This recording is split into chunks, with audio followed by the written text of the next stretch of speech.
What's up everybody, this is Mike and I'm back again with a brand new video for you guys. Today's topic is the 5 most common mistakes drone pilots do and how to avoid them. So regardless of which drone you're currently using, those mistakes are applicable for all of us drone pilots, and hopefully with today's tips you will be able to completely avoid those mistakes. So without any further ado, let's jump straight into it.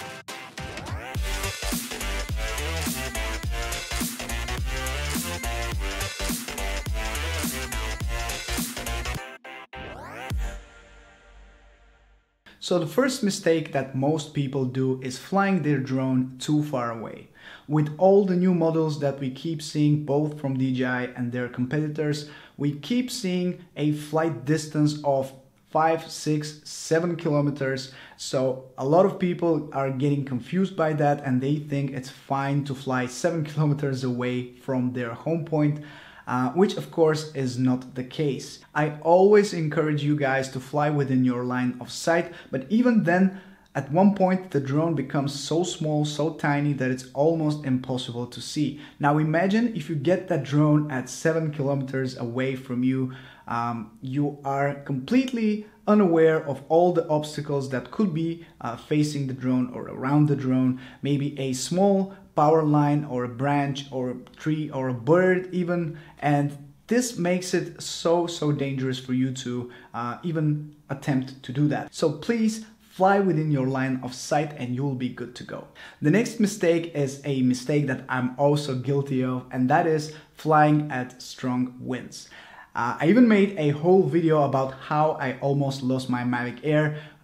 Thankfully, it's right here. I still have it, but I almost lost it due to flying in very strong winds and not caring enough to tell myself to stop flying.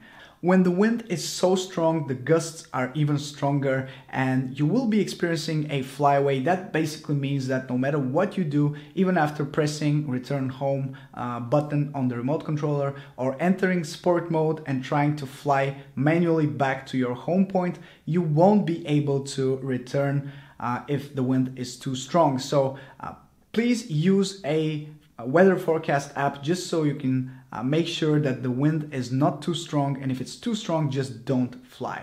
The next bit from this video will be presented by a friend of mine called Francis. He's not only a drone pilot, he's also a filmmaker. He's making some great content on his channel. He's based in the UK, but he's also traveling around the world and he's uploading videos from great locations from all around the world, and I really enjoy his content. Let's see what he's capable of.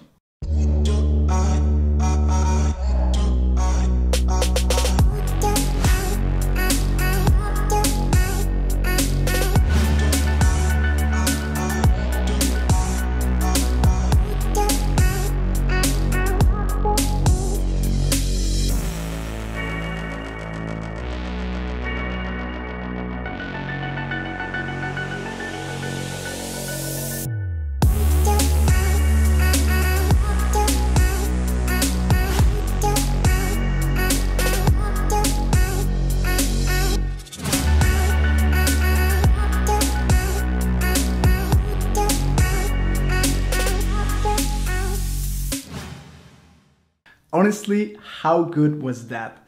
I really enjoy watching these types of videos and I highly recommend you to check out his channel and of course subscribe to him. And I really believe it's great to connect with like-minded people that share the same passion. It's just amazing to spread the word about another creator that is so talented. So once again, subscribe to Francis. I will link his channel in the description below. That being said, let's see what Francis believes is one of the most common mistakes drone pilots do. Hey guys, what's up? My name is Francis and I just want to say a massive thank you to you, Mike, for letting me be a part of your channel, Drone Supremacy, and letting me share my tricks and tips for DJI drones. Cheers, mate. Right, so I'm all about them cinematics. I really pushed myself into making my footage look the best it can, and then I can share tips and tricks to you guys. And one of the biggest mistakes that I see all of the time is people use unnatural movements with the drone and it just doesn't look good. It doesn't look cinematic. And there's ways you can work around this to make it look more cinematic.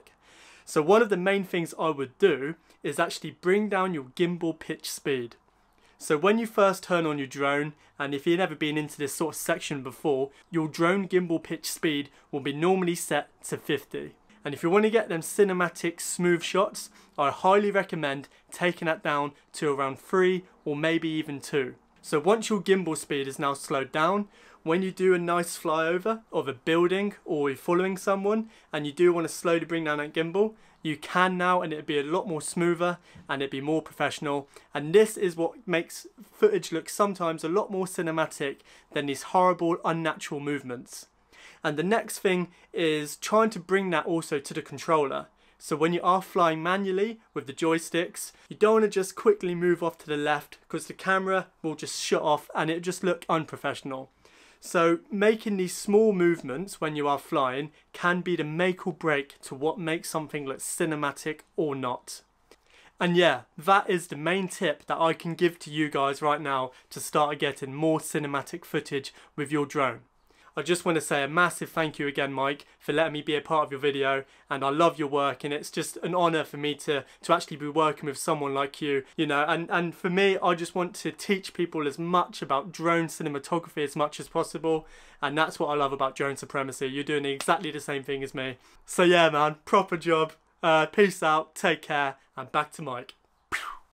Mistake number 4 is people that constantly look at their phone or tablet and not paying enough attention at the drone itself. Paying attention to the things that are happening around you is crucial for not crashing your drone, and I think people should be very much aware of what's going on, what potential obstacles are around them, and you should definitely just inspect the things as they're happening, not just go into this other world of flying the drone and not caring about anything else, because it's just something that could provoke lots of problems and potential crashes. And the last thing I want to talk about in today's video is relying too much on the technology and the sensors of the drone. With all the new models that keep appearing on the market, we keep seeing more and more sensors being added to the body of the drone. That gives us a peace of mind for flying our drones, but also some of us become a bit too confident when flying their drone just because they think the sensors will work and will